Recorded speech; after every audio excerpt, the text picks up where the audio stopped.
Cueva. Actualmente estudio en la Escuela Normal Superior de Jalisco la licenciatura en Enseñanza y Aprendizaje de las Matemáticas en Educación Secundaria.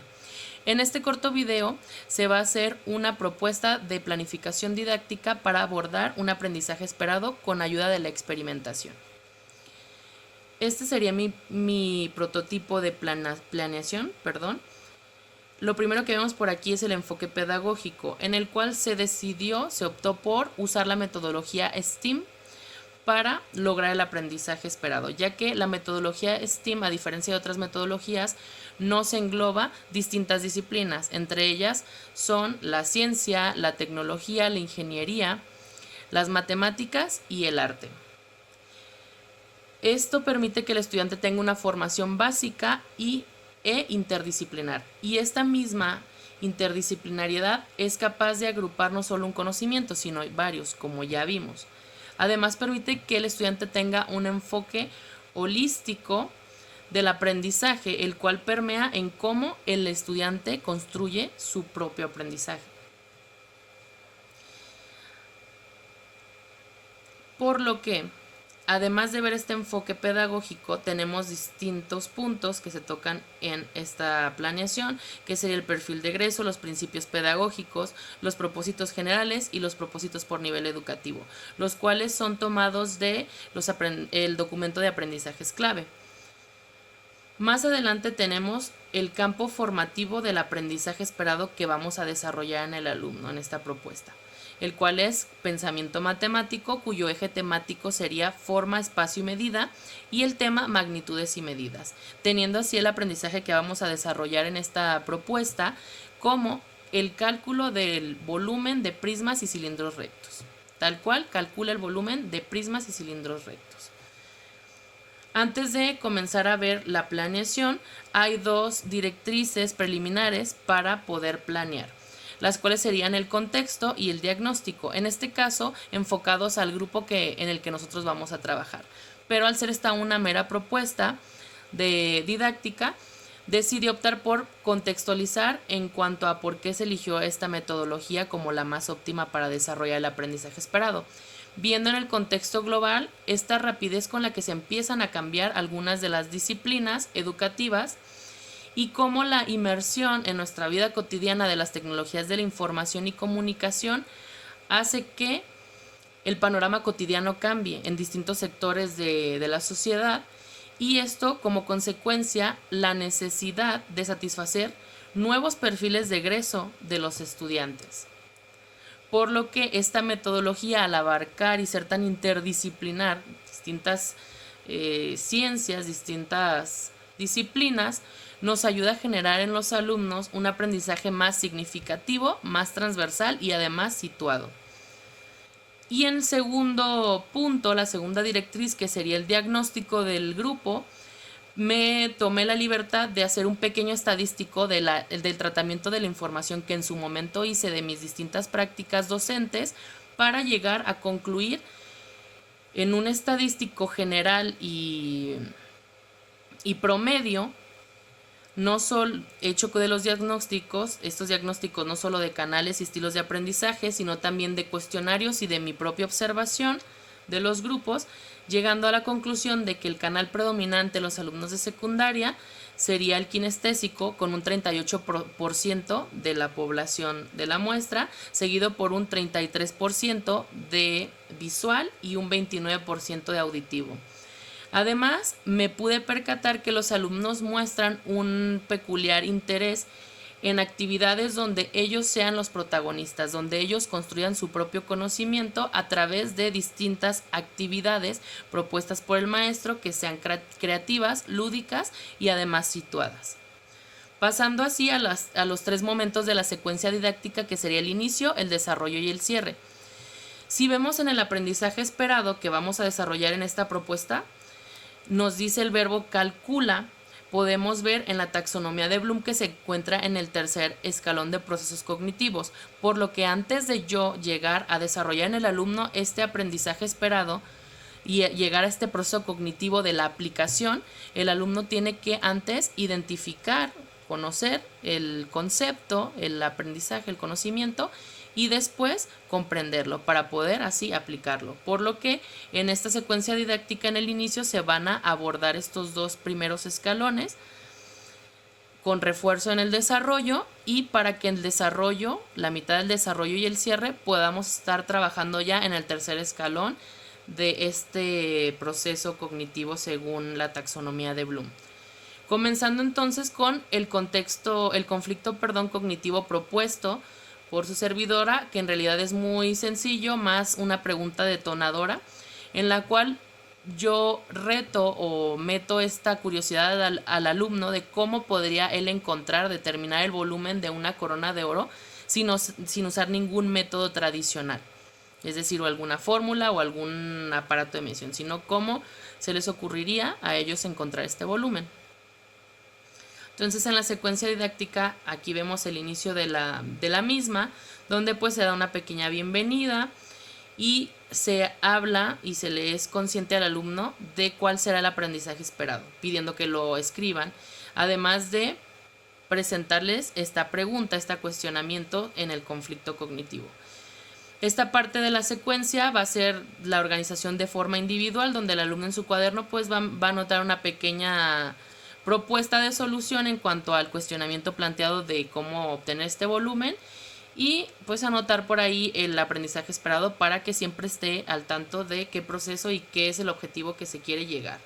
a dónde se quiere llegar. El desarrollo del inicio de mi secuencia didáctica va en torno a contar una breve historia de cómo es que surge el principio de Arquímedes, porque como ya les mencioné, esta secuencia didáctica va orientada a que el alumno a través de la experimentación logre desarrollar este aprendizaje esperado. Entonces, en esta parte vamos a contarles esta historia de cómo es que Arquímedes, a través de el reto de un rey que le pide determinar si la corona sí era de oro, pues descubre que al sumergir un cuerpo en una pila de agua, este va a desplazar su volumen en agua, teniendo así este principio de Arquímedes, el cual sería la base de nuestro experimento. En esta parte, el docente va a explicar desde la ciencia y a grosso modo cómo es que Arquímedes, porque volvemos, es la metodología STEAM y tenemos que aplicar, tenemos que agrupar distintas asignaturas, viendo desde el punto de vista científico y de la ciencia cómo es que el concepto de densidad y cómo Arquímedes logra aplicar este concepto para poder determinar si era o no de oro la corona. Individualmente se le va a solicitar al alumno realizar un dibujo con lo que él rescate que más le haya significado del pequeño relato. Esto para incentivar su creatividad y dotar a esta pequeña secuencia, a esta pequeña propuesta, un poco de arte y de creatividad a la actividad de los estudiantes. Para el cierre del inicio, pues se va a hacer una pequeña plenaria en la cual se van a aterrizar los conceptos, se van a resolver dudas de lo abordado del principio de Arquímedes, y pues vamos ahí a hablar un poquito sobre los dibujos que hicieron los compañeros y qué es lo que más rescatan de la historia. Pasamos entonces al desarrollo de la secuencia didáctica, donde meramente es este experimento que el alumno va a desarrollar, donde se va a trasladar al espacio de laboratorio para llevarlo a cabo, y a continuación se va a explicar más a grosso modo cómo va a ser esta mecánica del experimento. Por lo que voy a pasar al cierre del desarrollo, en el cual, una vez realizada el experimento que a continuación se va a explicar, el alumno tiene que concluir y aterrizar los resultados obtenidos en el experimento, y el papel que va a jugar aquí el docente será de dirigir estas conclusiones con estos 4 puntos, que sería en cuanto al desarrollo del experimento, las dificultades y retos que se presentaron al estar llevando a cabo el mismo, qué les pareció más interesante de este pequeño experimento y cómo se notaron trabajando en equipo. Van a escribir en su cuaderno una pequeña aplicación en la vida cotidiana de la misma y de cómo se aplica en la ingeniería, porque se va a concluir en el desarrollo de este experimento las aplicaciones que tiene también en la ingeniería. Y por último llegamos al cierre de esta propuesta de secuencia didáctica, donde el docente va a llevar a que los estudiantes deduzcan las fórmulas de volumen, dando una breve explicación sobre el tema y acompañándolas para que el alumno llegue a estas fórmulas de una manera muy intuitiva, haciendo una analogía con el edificio, viendo que pues en general los prismas se pueden calcular sus volúmenes simplemente obteniendo el área de la base del prisma y multiplicando por la altura. Una vez hecho esto, se van a escribir las fórmulas matemáticamente y la siguiente actividad del desarrollo del cierre sería que los equipos hicieran comparación entre el resultado obtenido en el experimento y el resultado obtenido usando ya las fórmulas que se acaban de deducir o intuir y que el maestro ya presentó formalmente y matemáticamente hablando. Una vez hecho esto y como cierre del cierre, vaya la redundancia, se va a llevar al alumno a responder ciertos cuestionamientos y llegar a una pequeña conclusión. Los cuestionamientos van a ir en torno a qué es lo que aprendió, qué le faltó por aprender, qué le gustó de la clase, qué no le gustó y una breve, como ya mencioné, conclusión de la sesión y del experimento. De esta forma, grosso modo, sería la propuesta de secuencia didáctica para abordar el aprendizaje esperado de calcula el volumen de prismas y cilindros rectos con la metodología STEAM y usando la experimentación como desarrollo de la secuencia didáctica.